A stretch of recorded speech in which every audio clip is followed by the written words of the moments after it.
47 matches इस world cup में हुए फाइनल को हटाकर, आप ओवरऑल कैसे देखते हैं? देखिए, मिक्स टूर्नामेंट हुआ है और जितने क्लोज मैचेस होने चाहिए थे उतने आपको देखने को नहीं मिले। लेकिन एक चीज़ जो है वो एविडेंट थी इस वर्ल्ड कप में, वो ये थी कि आपको जो इम्तजाज था T20 का और टेस्ट मैचेस का, वो कुछ टीमों में देखने को मिला। मोस्टली जो टीमें हैं उनके बैटर्स ने स्ट्रगल किया और बॉलर्स ने भी स्ट्रगल किया। जहाँ पे कंडीशंस थोड़ी सी डिमांडिंग हुई बैटर्स के लिए, वहाँ पे उन्होंने स्ट्रगल किया। जहाँ पे बॉलर्स के लिए डिमांडिंग हुई, वहाँ पे बॉलर्स ने स्ट्रगल किया। और मैं ये समझता हूँ कि जो मॉडर्न डे क्रिकेट है उससे जिस तरह बैटिंग इवॉल्व हुई है, लेकिन उसके बाद उसके साथ साथ जो एक चीज़ बड़ी एविडेंट नज़र आई है कि वो जो बेसिक्स ऑफ द गेम है, बैट्समैनशिप थे, उससे थोड़े से परे चले गए। डिफेंसिव टेक्निक आपको देखने को नहीं मिली। थोड़ा सा टर्न हुआ, शाज़ और नाज़िरी बैट्समैनों ने जो है वो अच्छा खेला, लेकिन इंडिया के बैट्समैन जो थे, जहाँ जहाँ पे कंडीशंस थोड़ी सी डिमांडिंग आई, उन्होंने कमाल की बैटिंग की और बॉलिंग भी कमाल की। सो अगर ओवरऑल क्रिकेट की बात करें तो आई थिंक इंडिया जो है वो इस सारे टूर्नामेंट में लीड ले गया। फाइनल में जो भी रिजल्ट आए, लेकिन उन्होंने शो किया कि वर्ल्ड कप की तैयारी के लिए क्या क्या चीज़ें चाहिए होती हैं और तैयार होकर टीम आए तो कैसा खेलती है। समी, फाइनल से कबल जो मैचेस हुए से 24,141 रन बने और 17 विकेटें गिरी। आप कैसे देखते हैं? रन्स जो है वो काफ़ी हुए, सेंचुरियाँ भी बहुत हुई, और जिस तरह की बैटिंग की क्विंटन डिकॉक ने, अगरचे वो सेमीफाइनल में उस तरह की बैटिंग नहीं कर सके, लेकिन ओवरऑल अगर आप देखें, और भारतीय बैट्समैनों ने, ख़ासतौर पर विराट कोहली ने जो सचिन तेंदुलकर का रिकॉर्ड ब्रेक किया, उसको अगर आप सामने रखते हुए देखते हैं कि ये बॉलर्स का वर्ल्ड कप साबित हुआ या नहीं हुआ? नहीं, देखें जिस तरह स्टैट बता रहे हैं तो मोस्टली बहुत ज़्यादा रन हुए हैं, लेकिन समहाउ बॉलरों ने भी अपना किरदार ज़रूर अदा किया, क्योंकि अगर इतनी फ्रेंडली कंडीशन हो, अगर बैटिंग की, और आप ग्राउंड साइज देखें और जो आजकल के फील्डिंग रिस्ट्रिक्शन देखें, तो बॉलर को बहुत ज़्यादा लिमिटेड हो गए। तो मेरे ख्याल में बॉलर ने ज़रूर अपना किरदार अदा किया। अगर आप बात करें स्पिनर की, स्पिनर स्टैंड आउट रहे हैं कुछ टीमों के। फिर फास्ट बॉलर की बात करें तो वो भी हमें अच्छी फास्ट बॉलिंग देखने को मिली। तो मेरे ख्याल में ओवरऑल अच्छा इम्तजाज रहा है वर्ल्ड कप का, लेकिन ये कि बैटर साइड पर ज़्यादा रहा है, थोड़ा सा फेवर बैटिंग की साइड। फास्ट बॉलर्स की अगर मैं आपसे पूछूं तो मोहम्मद शमी, बिल्कुल उन्होंने एक्स्ट्राऑर्डिनरी परफॉर्मेंस पेश की, 7 विकेटें भी ली आखिरी मैच में सेमीफाइनल में, और जिस तरह का उन्होंने परफॉर्म किया, आप क्या देखते हैं मोहम्मद शमी के अलावा और कौन कौन से फास्ट बॉलर्स आपको नजर आए कि जो अपनी कारकर्दगी से मुतासिर करने में कामयाब? देखिए, मोहम्मद शमी आउटस्टैंडिंग रहे, और देखें आप अगर शमी की बॉलिंग देखें तो आज भी उन्होंने ये बात कराई है कि बाज़ औक़ात आपको एक्स्ट्रा ऑर्डिनरी डिलीवरी की ज़रूरत नहीं है, बल्कि डिसिप्लिन बॉलिंग की ज़रूरत है। और आपको बिल्डअप किस तरह, मतलब एक ही जगह पे आप अगर है कि स्किल के ज़रिए भी आउट कर सकते हैं, तो ये बड़ा अच्छा रहा। उसके अलावा आप देखें मार्को जेनसन रहे, फिर रोहित कुर्दिया साउथ अफ्रीका के रहे, फिर आप अगर इंडियन की बात करें जसप्रीत बुमराह स्टैंड आउट रहे उनकी बॉलिंग के, और मोहम्मद सिराज रहे, तो काफ़ी बॉलर हैं। फिर ऑस्ट्रेलिया की बात करें तो आप मिचेल स्टार्क, उस पहले आप वर्ल्ड कप शुरू हुआ उस तरह की फॉर्म में नहीं थे, जैसे जैसे नॉकआउट की तरफ आते जा रहे हैं तो उनका भी ये अच्छा वो रहा है वर्ल्ड कप। देखिए, मोहम्मद शमी ने 3 दफ़ा आमिर 5 विकेटें हासिल की। अगर एनालिसिस की बात करें बेस्ट बॉलिंग फिगर्स की इस वर्ल्ड कप में, तो कैसे देखते हैं बाकी बॉलर्स को भी, लेकिन शमी बिल्कुल आउटस्टैंडिंग नजर आए? देखिए, उन्होंने री एम्फसाइज किया एक चीज़ कि फास्ट बॉलिंग अगर आपने करनी है, आपके पास अगर स्विंग नहीं है तो सीम मूवमेंट ज़रूर होनी चाहिए, और उसके बाद डिसिप्लिन होना चाहिए। आपकी लाइन जो है वो बड़ी टाइट होनी चाहिए, जहाँ पे बैट्समैन को आप हार्ड वर्क करवाएं रन्स के लिए। और ये क्रिकेट इस तरह की है कि अगर आप बैट्समैन को चंद ओवर अच्छे करते हैं तो बैट्समैन ने कोई ना कोई इनडिफरेंट चीज़ करनी है, और उसका फ़ायदा बॉलर को होता है। सो सिंपल सी बात यह है कि अगर आप स्पिनर हैं तो आपको गेंद स्पिन करना आना चाहिए। अगर आप फास्ट बॉलर हैं तो आपको फास्ट नहीं, आपको गेंद को स्विंग करना है या सीम करना है। अगर ये आप करते हैं तो आप जहां मर्जी खेल रहे हो आपको विकेट्स मिलेंगे। और आपको ज़माना याद होगा जब वेस्ट इंडीज़ के फास्ट बॉलर्स जो थे, किसी तरह की भी पिच होती थी, वो आके ज़बरदस्त बॉलिंग करते थे। और एक और चीज़ जो डिस्कस करने वाली है मेरे ख्याल में, वो यह है कि अब जो रूल्स हैं, सभी ने हल्का सा इशारा किया है, सर्किल से बाहर 2 फील्डर सिर्फ अलाउड है, वो बैट्समैन की तरफ ज्यादा है।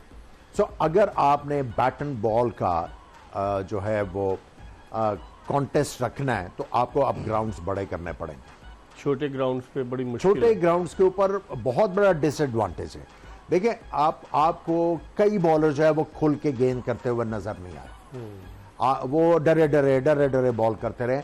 अगर आप एक स्टैंडर्डाइज करेंगे, आईसीसी को ये मेरा ख्याल है, अगर उन्होंने वनडे क्रिकेट में ज्यादा से ज्यादा मैचेस जो हैं वो थ्रिलिंग करवाने हैं, तो ये एस्पेक्ट जो है वो आप इग्नोर नहीं कर सकते। ग्राउंड्स जो हैं वो बड़े होंगे। देखें, बल्लों की बात होती है, बहुत ज्यादा बैट मेकिंग इवॉल्व हुई है।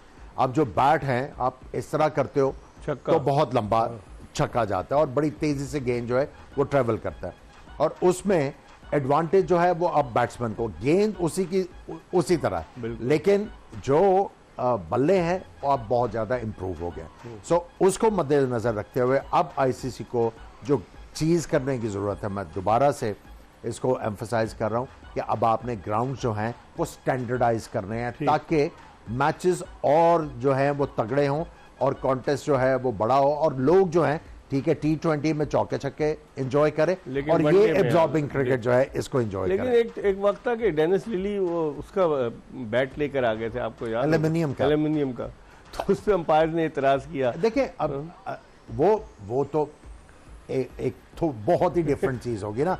लकड़ी का बैट है और वो एल्यूमिनियम का ले आए, तो वो थोड़ा सा जो ट्रेडिशंस के खिलाफ था और अंपायर ने बिल्कुल सही मना किया। लेकिन अब बल्ले बहुत जबरदस्त हो गए हैं, गेंद उसी तरह का उसी तरह है।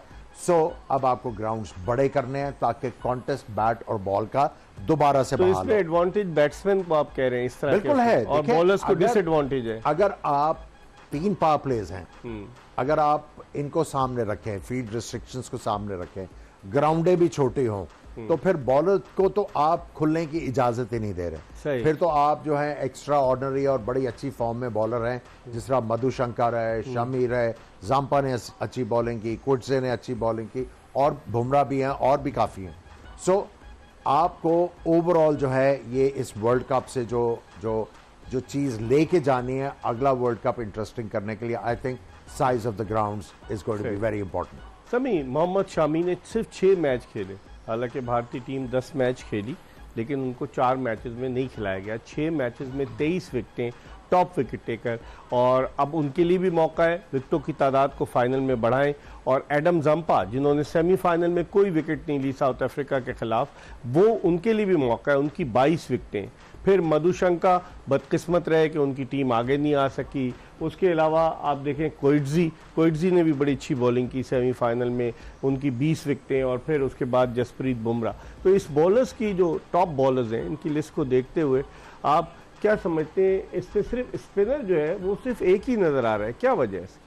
देखो, वजह यह है कि जिस तरह मैंने बात की, बहुत ज़्यादा फैक्टर है कि स्पिनर को जो है ना, अब जिस जरिए पे बॉल कराई जा रही है, तो ग्राउंड का साइज़ है। फिर बाज़ जगह अगर आप देखें तो वनडे क्रिकेट काफ़ी लंबी 100 ओवर का गेम है, तो विकेट का बिहेवियर पहली इनिंग में चेंज भी हो रहा है, फिर दूसरी इनिंग में चेंज हो रहा है। तो ये बड़ा आप देखें कि इसकी वजह से तो आप देखें ना, इंप्रेशन तो क्रिएट किया ना जंपा। जी हाँ, बिल्कुल, ग्राउंड छोटा हो चाहे विकेट कैसी क्यों ना हो, लेकिन एडम जंपा तो ऑस्ट्रेलिया के लिए, हालांकि सेमीफाइनल में वो नहीं चला, लेकिन इसके बावजूद ऑस्ट्रेलिया को सेमीफाइनल तक ले जाने में उसकी बॉलिंग ने बड़ा वाइटल रोल प्ले किया। जी हाँ, बहुत ज़्यादा वाइटल रोल है। और अगर आप देखें कि पूरी ऑस्ट्रेलियन टीम में यही है जो मोस्टली विकेट टेकर लिए हुए हैं, बाकी सब ने 10 से 11 12 विकेटें ली हुई हैं, तो मोस्टली इनको विकेट टेकर यही है। और अगर आप देखें तो जो इनका रन रेट है वो भी इतना ज़्यादा नहीं है। मेरे ख्याल में इंपॉर्टेंट रोल है इनका जिस तरह उन्होंने किया, और फाइनल में भी देखते हैं कि किस तरह का रोल अदा करते हैं। आमिर, जिस तरह से हम बॉलर्स की बात कर रहे हैं, एक तो आपको एडम जंपा नजर आए, एक मिचेल सेंटनर जिन्होंने बड़ी अच्छी बॉलिंग की, हार्ड लक थी उनकी टीम की कि वो सेमीफाइनल नहीं जीत सकी। उसके अलावा अफगानी स्पिनर्स वो प्रेशर डालते थे, लेकिन वो विकेटें उनकी इतनी नहीं हुई। आप स्पिनर्स के शोबे में आप किसको देखते हैं जिसने एक्सेल किया इस वर्ल्ड कप? देखिए, इसमें अगर आप इंडियन स्पिनर्स की बात करते हैं, उनका बहुत बड़ा रोल रहा है। रविंद्र जडेजा और कुलदीप यादव, जब विकेट्स थे फास्ट बॉलर्स को नहीं मिले, तो इन्होंने कंट्रोल दिया कप्तान को। इनके रिस्ट स्पिनर नायर ने बहुत कंट्रोल दिया और विकेटें भी हासिल की, और जडेजा ने खास एग्जैक्टली जडेजा। फिर आप महाराज की बात कर लें, उन्होंने भी जो है और बड़ी अच्छी इंप्रेसिव जो है परफॉर्मेंस दी। बेसिकली आपको फास्ट बॉलर जो है वो ज़्यादा ऊपर इसलिए नज़र आ रहे हैं, फास्ट बॉलर अवेलेबल बहुत ज्यादा थे। अच्छा, हर spinners टीम ने कम थे, तीन स्पिनर, तीन फास्ट बॉलर खिलाए, दो कईयों ने spinner, 4 खिलाए हाँ। और स्पिनर 1 खिलाया। सो उसकी वजह से आपको स्पिनर जो हैं, और देखें पिचेस भी जो थी वो बहुत ज्यादा जो है वो स्पिनर्स की तरफ टिल्टेड नहीं थी। अगर आप 47 मैचेस की बात कर रहे हैं, कोलकाता की पिच थी spinners 47 हाँ। मैचेस की बात कर रहे हैं, तो आपको ज्यादा से ज्यादा पिचेस जो हैं वो स्पिनर की फेवर करते हुए नजर आएंगी। कोई 8 देखिए कैलकाटा, उसके बाद आप चले जाएं उधर चेन्नई चले जाएं, और फिर एक पिच जो थी अहमदाबाद में जो पाकिस्तान वाला मैच था वहां पे असिस्ट किया, या मेरा ख्याल है पुणे में किया। बाकी सारे जो ग्राउंड्स थे उधर तो जो था वो ट्रू बैटिंग पिचेस थी। बाउंस उधर था, बाउंस और कैरी थी जिसका फास्ट बॉलर्स ने फायदा उठाया। और फिर आपने एक और चीज देखी कि लाइट्स में अंडर लाइट्स नया बॉल बहुत ज्यादा स्विंग किया, सो उसकी वजह से फास्ट बॉलर जो हैं उन्होंने ज्यादा विकेटें हासिल की, लेकिन स्पिनर्स का रोल बहुत इंपॉर्टेंट था। जिस तरह इंडियन स्पिनर्स ने, और देखिए ना हमारी टीम पीछे इसलिए रह गई कि हमारे स्पिनर्स का रोल नहीं। 12 विकेटें ली हमारे स्पिनर्स ने, जिनमें से 4 इफ्तिखार की थी, वो भी 2 शादाब की, 2 नवाज की, एग्जैक्टली, और 4 इफ्तिखार की जी। सो हमारी टीम का जो सबसे बड़ा बेन था इस वर्ल्ड कप में, हमारा बॉलिंग अटैक जो है वो बैलेंस नहीं 4 उसामा मीर की थी, 4 इफ्तिखार की, 2 उनकी। सो वो हमारे पास स्पिनर वो वाले नहीं थे जिन्होंने इम्पैक्ट क्रिएट किया। देखिए जाम्पा की अगर आप बात करें, जो रिवाइवल हुआ है ऑस्ट्रेलियन टीम का, की बॉलिंग की उनकी वजह जो आप जर्नी देखें उसमें उनका बहुत इंपॉर्टेंट रोल है। 4-4 विकेटें ले रहे हैं, 3-3 4-4 विकेटें ले रहे हैं, और मिडिल ओवर्स में आके इंपॉर्टेंट विकेट्स लेके दे रहे हैं, जिसकी वजह से उनकी टीम ऊपर गई।